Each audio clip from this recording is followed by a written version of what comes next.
ನಮಸ್ಕಾರ ಎಲ್ಲರಿಗೂ. ಇವತ್ತು ನನ್ನ ಜೀವನದಲ್ಲಿ ವಿಶೇಷವಾದ ದಿನ. ಯಾಕಂದರೆ ನಾನು ಇವತ್ತು ಹುಟ್ಟುಹಬ್ಬ. ಆ ಹುಟ್ಟಿದ ದಿನವಾದಕ್ಕಿಂತ ಹೆಚ್ಚಾಗಿ ನನ್ನ ಜೀವನದಲ್ಲಿ ಬದಲಾವಣೆ ಮಾಡ್ಕೋಬೇಕಾದಂಥ ದಿನ. ಸಪೋಸ್ ಆಗಿ ನಾನು 2023ರಿಂದ 2024ರಲ್ಲಿ ಏನಾದರೂ ತಪ್ಪುಗಳು ಮಾಡಿದರೆ ಅವುಗಳನ್ನು ತಿದ್ದುಪಡಿ ಮಾಡ್ಕೊಳ್ಳೋಂಥ ದಿನ. ಸೊ ಇವತ್ತು ನಾನು 2 ವಿಷಯಗಳ ಕುರಿತು ಮಾತಾಡ್ತೀನಿ. ಒಂದನೇದು ನನಗೆ ಬರ್ತಡೇ ವಿಶಸ್, ಎರಡನೇದು ನಾನು ಯಾಕೆ ಯೂಟ್ಯೂಬ್ ಚಾನಲ್ ಸ್ಟಾರ್ಟ್ ಮಾಡಿದೆ. ಒಂದನೇದು ಸೊ ನನಗೆ ಬರ್ತಡೇ ವಿಶೇಷ. ನನ್ನ ಎಸ್ಟರ್ಡೇ ಆ್ಯಕ್ಚುಲಿ 12 ಗಂಟೆಗೆ ನನಗೆ ಕಾಲ್ ಬರೋಕ್ಕೆ ಸ್ಟಾರ್ಟ್ ಆಗಿ ಸುಮಾರು ನೈಟ್ 55 ಕಾಲ್ಸ್ ಬಂದಿದ್ದು ನನಗೆ. ಆಲ್ಮೋಸ್ಟ್ 3:30ಗೆ ಮುಕ್ಕೊಂಡೆ ನಾನು. ಆಮೇಲೆ ಮಾರ್ನಿಂಗ್ ಕೂಡ ಹಲವಾರು ಕಾಲ್ಸ್ 52 ಕಾಲ್ ಬಂತು. ಆಲ್ಮೋಸ್ಟ್ ಇವತ್ತು ನಾನು 105 ಕಾಲ್ನ ಮಾತಾಡೀನಿ. ಇನ್ಸ್ಟಾಗ್ರಾಮ್ದಲ್ಲಿ ಮೋರ್ ದೆನ್ 200 ಮೆಸೇಜಸ್ ಬಂದಿವೆ. ನಾನು ಎಲ್ಲರಿಗೂ ರಿಪ್ಲೈ ಮಾಡಿದ್ದೀನಿ. ವಾಟ್ಸಪ್ನಾಗ ಕೂಡ ಎಲ್ಲರಿಗೂ ರಿಪ್ಲೈ ಮಾಡಿದ್ದೀನಿ. ಸೊ ಸಪೋಸ್ ಆಗಿ ನಾನು ಯಾರಿಗಾದರೂ ಈಗ ವಾಟ್ಸಪ್ ಕೆಲವೊಬ್ಬರು ಸ್ಟೇಟಸ್ ಇಟ್ಟಿರ್ತಾರೆ. ನಂಗೆ WhatsApp more than 100 almost 1500 contacts ಇದೆ. ಸೊ ಯಾರಾದರೂ ಮಿಸ್ ಆಗಿದ್ರೆ I am very sorry. Okay. So ಒಂದನೇದಾಗಿ.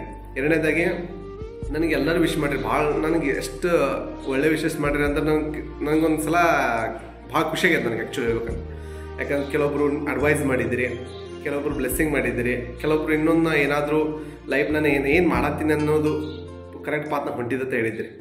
ಜೊತೆಗೆ ನನಗೆ ಆಲ್ಮೋಸ್ಟ್ ಇನ್ಸ್ಟಾಗ್ರಾಮ್ದಾಗ ಭಾಳ ಜನ ಸ್ಟೋರಿ ಇಟ್ಟಿದ್ರು. ನಾನು ಕೆಲವೊಂದಷ್ಟೇ ಪೋಸ್ಟ್ ಮಾಡೀನಿ, ಒಂದು 12-20 ಅಷ್ಟೇ ಮಾಡೀನಿ, ಎಲ್ಲ ಪೋಸ್ಟ್ ಮಾಡಿಲ್ಲ.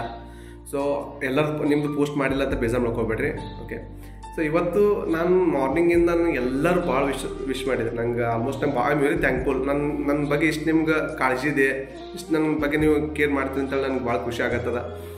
ಜೊತೆಗೆ ನೀವೆಲ್ಲ ಏನೇನು ವಿಶಸ್ ಮಾಡಿರಿ, ಏನೇನು ನಂಗೆ ಬ್ಲೆಸ್ಸಿಂಗ್ ಮಾಡಿದಿರಿ, ನಾನು ಅದನ್ನು ನೆನ್ಪಿಟ್ಕೋತೀನಿ. ಜೊತೆಗೆ ನನಗೆ ಏನು ಸಲಹೆ ಕೊಟ್ಟರೆ ನಾನು ಅದೆಲ್ಲ ಪಾಲಿಸ್ತೀನಿ. So I am very thankful for that.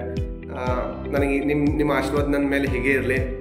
So ನನಗೆ ಇವತ್ತು ಮುಂಜಾನೆ ನಂಗೆ ಆಲ್ಮೋಸ್ಟ್ ಈ ವರ್ಷದ ಏನು ವಿಶೇಷತೆ ಅಂದ್ರೆ ನಂಗೆ ಆಲ್ಮೋಸ್ಟ್ ಕೆಲವೊಬ್ರು ಅನ್ನೋನ್ ಗಿಫ್ಟ್ಸ್ ಬಂದವು. ನಂಗೆ ಆಲ್ಮೋಸ್ಟ್ ಒಂದು 11 ತನಕ ನಂಗೆ ಅನ್ನೋನ್ ಗಿಫ್ಟ್ಸ್ ನಂಗೆ ಗೊತ್ತಿಲ್ಲ, ಅಂತೂ ಎಲ್ಲ ಗಿಫ್ಟ್ಸ್ ಬಂದವ.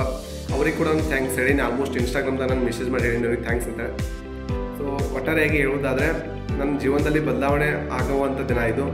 ಸೊ ಆ್ಯಕ್ಚುಲಿ ನಾನು ಇನ್ನೊಂದು ಹೇಳ್ತೀನಿ, ಸೆಕೆಂಡ್ ಪಾಯಿಂಟ್, ಯೂಟ್ಯೂಬ್ ಯಾಕೆ ಸ್ಟಾರ್ಟ್ ಮಾಡಿದೆ ಅಂತ ಹೇಳ್ತೀನಿ. ಸುಮಾರು ಈಗ 2024 ಅಂದ್ಕೊಳ್ಳಿ, 2124 ಸುಮಾರು 100 ವರ್ಷಗಳ ನಂತರ ಆಲ್ಮೋಸ್ಟ್ ನಾವು ಯಾರೂ ಇರಲಿಕ್ಕಿಲ್ಲ ನಮ್ಮ ಜನ್ರೇಷನ್ದವರು. ಯಾಕೆಂದ್ರೆ ನಮ್ದು ಆಲ್ಮೋಸ್ಟ್ 100+ ಏಜ್ ಆಗಿದೆ. ಸೊ ಅವಾಗ ನಾವು ಯಾರು ಬದುಕಲಿಕ್ಕಿಲ್ಲ, ನಮ್ಗೆ ಗೊತ್ತಿಲ್ಲ ಆಯುಷ್ಯ ಎಷ್ಟದು ನಮ್ಗೆ. ಸೊ ನಾನು ಪ್ರತಿ ಕ್ಷಣ ಪ್ರತಿ ಮಿನಿಟ್ ನಿಮಿಷ ಆಗಿರ್ಬೋದು, ಪ್ರತಿ ಅವರ್ ನನ್ನ ದೇವ್ರು ನನಗೆ ಕೊಟ್ಟಾಗ ನಾನು ಯಾವಾಗಲೂ ಕೂಡ ಅವನಿಗೆ ಗ್ರೇಟ್ಫುಲ್ ಆಗಿರ್ತೀನಿ. ಸೊ ಯೂಟ್ಯೂಬ್ ಯಾಕೆ ಸ್ಟಾರ್ಟ್ ಮಾಡಿದೆ ಅಂದರೆ, ಸೊ ಇನ್ನೊಂದು 100 ವರ್ಷ ಆಗಿರ್ಬೋದು, 50, 70 ಎಷ್ಟೇ ವರ್ಷ ಆಗಿರಲಿ, ಆ ಮುಂದೆ ನಾನು ಇರಲಿಕ್ಕಿಲ್ಲ, ನನ್ನ ದೇಹ ಇರಲಿಕ್ಕಿಲ್ಲ, ನನ್ನ ಜೀವ ಇರಲಿಕ್ಕಿಲ್ಲ. But the thing is that ನಾನು ಮಾಡಿದಂಥ ವಿಡಿಯೋ ಯಾವಾಗಲೂ ಕೂಡ ಜೀವಂತ ಇರ್ತಾವೆ. ಎಲ್ಲಿವರೆಗೆ ಯೂಟ್ಯೂಬ್ ಏನೋ ಒಂದು ಚಾನಲ್ ಇರ್ತದೆ ಅಲ್ಲಿವರೆಗೆ ನಂದೇನಿರ್ತದೆ, ನಾನು ಮಾಡಿದಂಥ ಯೂಟ್ಯೂಬ್ ವಿಡಿಯೋಸ್ ಇರ್ತಾವೆ. ಸೊ ಆ ಪರ್ಪೋಸಿಂದ ಯೂಟ್ಯೂಬ್ ನಾನು ವಿಡಿಯೋಸ್ ಮಾಡ್ತೀನಿ. ಜೊತೆಗೆ ನಾನು ಯೂಟ್ಯೂಬ್ ವಿಡಿಯೋಸ್ನಲ್ಲಿ ನಾನು ಯಾವಾಗಲೂ ಕೂಡ ಯಾವುದೇ ಒಂದು ಆಶೆ ಇರಲಾರೆ, ಯಾವುದೇ ಒಂದು ನನ್ನ 1000 ಸಬ್ಸ್ಕ್ರೈಬ್ ಆದರೆ ಅಮೌಂಟ್ ಬರುತ್ತೆ. ನಾನು ಯಾವಾಗಲೂ ಕೂಡ ಅದನ್ನು ನನ್ನ ಸಬ್ಸ್ಕ್ರೈಬರ್ ಕೂಡ ಮಾಡ್ಕೊಂಡಿಲ್ಲ. ಸೊ ನಾನು ಅದಕ್ಕೆ ಯಾವುದೇ ಇದು ಮಾಡ್ಕೊಂಡಿಲ್ಲ. ಸೊ ನನ್ನ ಯಾವಾಗಲೂ ಕೂಡ ಒಂದೇ ಒಂದು ಪರ್ಪೋಸ್ ಅದ, ಸರ್ವ್ ಮಾಡಬೇಕು. ನನ್ನ ಕಡೆಯಿಂದ ಎಷ್ಟು ಹೆಲ್ಪ್ ಆಗುತ್ತೆ ಅಷ್ಟು ನನ್ನ ಕಡೆಯಿಂದ ಎಷ್ಟು ಸರ್ವಿಸ್ ಕೊಡೋಕ್ಕಾಗುತ್ತೆ ಸರ್ವಿಸ್ ಮಾಡ್ತೀನಿ. ನಿಮ್ಮ ಆಶೀರ್ವಾದ ಹೀಗೆ ಇರಲಿ. ಮುಂದಿನ ವರ್ಷ ಇದಕ್ಕಿಂತ ನಾನು ನೋಡ್ತೀನಿ, ನಾನು ಒಳ್ಳೆ ಒಂದು ಪೊಸಿಷನ್ಗೆ ಹೋಗೋಕೆ ನಾನು ಪ್ರಯತ್ನ ಮಾಡ್ತೀನಿ ಇನ್ನೂ ಹೋದರೆ. ಸೊ ನಿಮ್ದೆಲ್ಲ ಆಶೀರ್ವಾದ ಇರಬೇಕಾಗತ್ತಾ. Thank you very much. ನೀವೆಲ್ಲ ಇನ್ನೊಂದು ನಂಗೆ ಆಲ್ಮೋಸ್ಟ್ ಒಂದು ಮೋರ್ ದೆನ್ 200-300 ನಂಗೆ ಮೆಸೇಜ್ ಮಾಡಿದ್ರು. ಅದ್ರಾಗ ನನ್ನ ಮೇಲಾಗಿ 2 ಟಾಪ್ 2 ನನಗೆ ಯಾರು ಬೆಸ್ಟ್ ಆ ಮೆಸೇಜ್ ಕಳಿಸಿರಲ್ಲ, ಅದು ಭಾಳ ಇಷ್ಟ ಆಗ್ಯಾವ ನನಗೆ. ಅವೆರಡು ಮೆಸೇಜನ್ನು ನಾನು ಹಾಕಿರ್ತೀನಿ, ಅವ್ರು ನೋಡ್ಕೊಳ್ಳಿ. ಅದನ್ನು ನಾನು ವಾಟ್ಸಪ್ ಸ್ಟೇಟಸ್ ಹಾಕಿ ಹಾಕ್ತೀನಿ ಇವತ್ತು. Thank you very much. ನಮಸ್ಕಾರ.